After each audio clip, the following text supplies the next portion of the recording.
Bom dia, segunda série, vamos para a correção da nossa tarefa, tá? Semana passada vocês tinham aqui exercícios 7 ao 11 para fazer como tarefa lá na nossa sessão Hora de Estudo, na página 59 da apostila, tá? Página 59 e 60. Então vamos lá para o nosso primeiro exercício. O exercício 7 dizia que o trabalho realizado num ciclo térmico fechado é igual a 100 joules.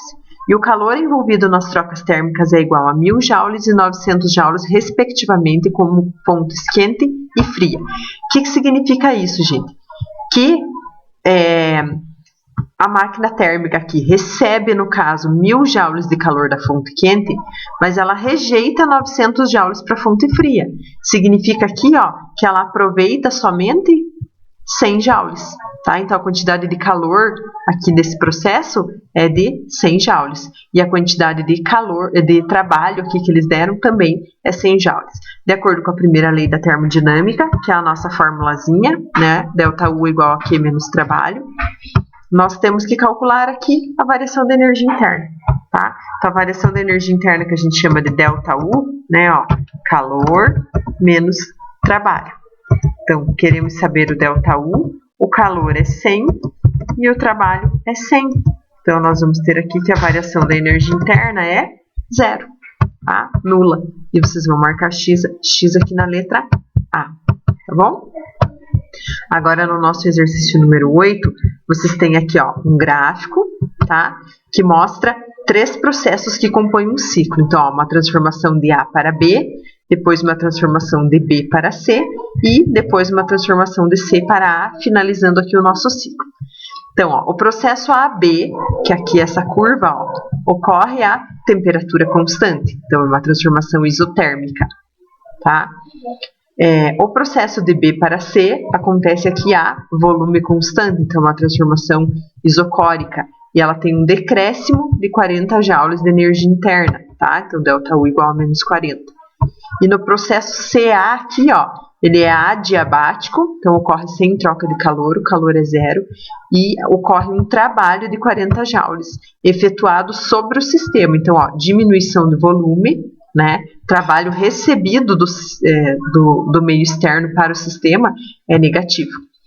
Eles disseram aqui também no exercício que o trabalho total desse ciclo é de 30 joules, tá? Nós queremos saber qual que é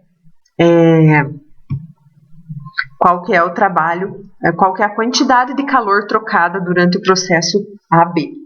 Tá? Então, aqui, gente, o processo AB, ele é isotérmico, então o nosso ΔU é igual a zero.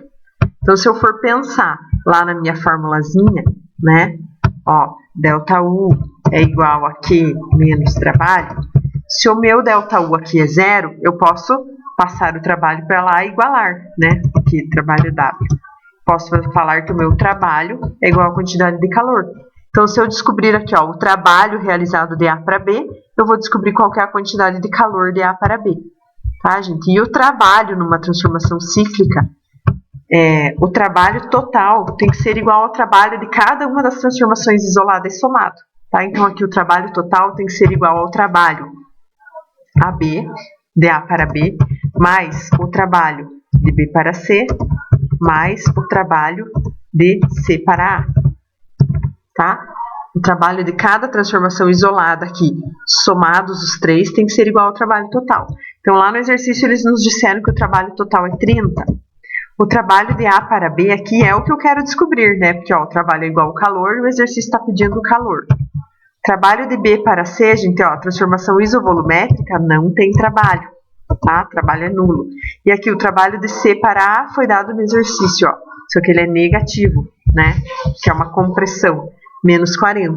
Então aqui, ó, para isolar o trabalho AB, esse menos 40 vai passar para lá, somando, tá? Então aqui, ó, o trabalho para ir de A até B vai ser igual a 70 joules. E como o trabalho é igual ao calor, o calor trocado na transformação AB também é igual a 70 joules, tá? Então, aqui nós finalizamos o nosso exercício 8, a resposta 70 joules. Agora, vamos aqui voltar para o exercício 9. O exercício 9 é uma questão da UEM, e vocês vão marcar X nas corretas, uma questão de somatória, tá?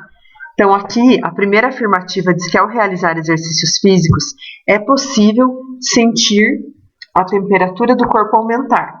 Isso ocorre porque as células musculares estão se contraindo e, para isso, estão realizando várias reações exergônicas ou exotérmicas. É verdadeiro, gente. A contração das células musculares, ela tem como consequência o aumento da temperatura do corpo, tá? Então, marca X na 01.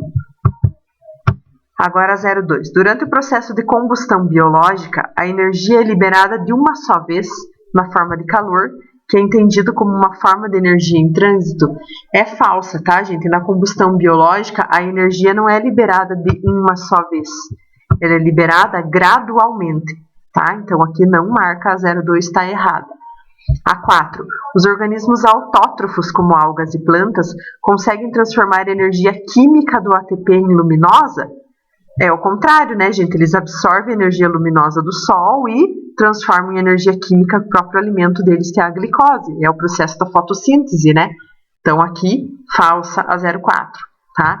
A 8. A transformação da energia química do ATP em energia mecânica, como na contração muscular em um mamífero, obedece à primeira lei da termodinâmica. Essa está correta, né? Os seres humanos, aqui como exemplo, né? Um mamífero, eles falaram, mas, por exemplo, o ser humano obtém energia química através dos alimentos, que fica armazenada no nosso organismo e pode ser convertida em outras energias para fazer o funcionamento do nosso corpo, né? Por exemplo, energia mecânica para a contração muscular e movimentação. Então, a 08 é verdadeira. E a 16. De acordo com a primeira lei da termodinâmica, pode-se dizer que o princípio da conservação da energia é válido para qualquer sistema físico isolado? Verdadeiro, tá, gente? A primeira lei da termodinâmica é válida para qualquer sistema físico isolado. Então, nós temos aqui 16, 8 e 1 como corretas, né? Vocês vão somar aqui, a soma vai dar 25. Então, marca lá, resposta final somatória, 25. Tá? Vamos lá agora, falta o exercício 10 e o 11 ainda para finalizarmos a correção da tarefa. Então, aqui no nosso exercício 10, deixa eu puxar para cá. No exercício 10, eles deram aqui também uma transformação cíclica, né? Tá falando que certa quantidade de um gás sofre 3 transformações sucessivas, ó. De A para B, depois de B para C e depois retorna de C para A, né? Conforme o diagrama aqui. Sobre essas transformações, nós temos aqui que ver quais afirmativas são verdadeiras. Então, o trabalho total realizado no ciclo ABCA é nulo? Ó, gente, o trabalho não é nulo, né? Porque numa transformação cíclica, ele é sempre igual à área do gráfico. Então, aqui, ó, existe uma área aqui, nessa região central do gráfico, né? Então, o trabalho não é nulo. Aqui eles tentaram confundir vocês porque numa transformação cíclica, a variação da energia interna é nula. Porque o ponto de início e o ponto de final é o mesmo, tá? Mas o trabalho não é nulo, tá? O trabalho total não é nulo, né? O que eles poderiam dizer aqui, ó? O trabalho na transformação de C para A é nulo? Aí sim, ó, não tem variação de volume. Mas no total, não. Então, a 1 é falsa, tá? A 2 aqui. A energia interna do gás no estado C é maior que no estado A? Verdadeira, tá, gente? A energia interna do gás é diretamente proporcional ao produto da pressão pelo volume. Tá? Então, como a pressão do volume, a pressão no ponto C vezes o volume do ponto C vai ser maior do que a pressão no ponto A vezes o volume do ponto A, a gente pode afirmar que a energia interna no ponto C é maior que no ponto A. Tá? Os volumes são os mesmos, né? Mas a pressão do ponto C é maior que a do ponto A. Então, a gente pode afirmar que a energia interna é maior também. Tá? Então, a 2 é verdadeira. E a 3. Durante a transformação de A para B, o gás recebe calor e realiza trabalho? Ó, a transformação de A para B é uma expansão, né? Ó, aumentou o volume A estava aqui, o B está aqui, então aumentou o volume, realiza trabalho. É verdadeira, tá? E como a energia interna também aumenta, a gente pode concluir que o gás recebeu calor também. Então, a 3 é verdadeira, tá? Então, 2 e 3 são corretas. Vocês vão marcar X aqui na letra E.